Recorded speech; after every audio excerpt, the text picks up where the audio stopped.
देश की बहस में आपका एक बार फिर स्वागत है। हम बात कर रहे हैं कि क्या नई टीम मोदी इसलिए कह रहे हैं क्योंकि कैबिनेट में पूरे घर के बदल डाले हैं मोदी जी ने। और क्या नई टीम मोदी कोरोना की चुनौती को पार कर पाएगी? कोरोना की तीसरी लहर आने की संभावना है, ये एक बहुत बड़ी चुनौती है। दूसरी लहर में हमने देखा किस तरह का कैओस हुआ था, देश में किस तरह का संकट उत्पन्न हुआ था। भगवान करे ऐसा कुछ ना हो, हम यही कामना करते हैं, सिर्फ प्रे कर सकते हैं, दुआ कर सकते हैं। और इसी पर बात करने के लिए मेरे साथ हैं भारतीय जनता पार्टी से गुरुप्रकाश जी, कांग्रेस से मुकेश शर्मा जी, लेफ्ट पार्टी के विवेक श्रीवास्तव जी, प्रोफेसर संगीत रागी, राहुल देव जी हैं मेरे साथ, मेरे पूर्व संपादक और वरिष्ठ पत्रकार। लेकिन सबसे पहले चलते हैं प्रसून जैन के पास उदयपुर।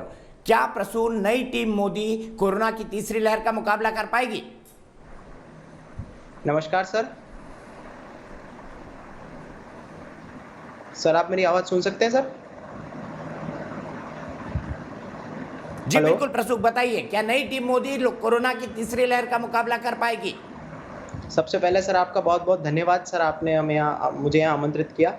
और सर रही बात आपके सवाल की, तो सर अभी हम इनसे सिर्फ आस कर सकते हैं, एक उम्मीद कर सकते हैं, उससे ज़्यादा हम कुछ नहीं कर सकते। क्योंकि अभी कोरोना के हिसाब से अगर मैं देखूं तो नए चेहरों के साथ नए काम की ज़रूरत है। क्योंकि जिस प्रकार मंत्रिमंडल में फेरबदल की गई है मोदी सरकार की, पिछली बार उन्होंने जो अपनी सरकार चलाई थी वो अनुभवी बुजुर्ग के साथ चलाई थी, और इस बार सभी जोशीले नौजवान हैं उनकी सरकार में, उनके मंत्रिमंडल में उनके साथ काम करने के लिए। तो अब देखना ये है जनता को कि किस प्रकार ये जो टीम है मोदी की, एक नौजवानों की जो टीम है, वो कैसे अपने काम को लेकर आगे आती है। क्योंकि आज भी हम कई सेक्टर्स देखते हैं जो कोरोना के इस दौर में उन्हें पूरी तरीके से क्षति पहुंची है, एक बहुत बुरी क्षति पहुंची है। हमारा व्यापारी वर्ग पूरी तरीके से वो नुकसान से भरा हुआ है। तो हमें ये देखना होगा कि उन व्यापारी वर्गों को कैसे सरकार ऊपर लाती है, उसका कोई स्ट्रेटेजिक प्लान है क्या, कोई उसकी स्ट्रेटेजीज हैं सरकार के पास। दूसरी बात, रही बात विपक्ष की, विपक्ष लगातार ये सवाल कर रहा है कि मंत्रिमंडल क्यों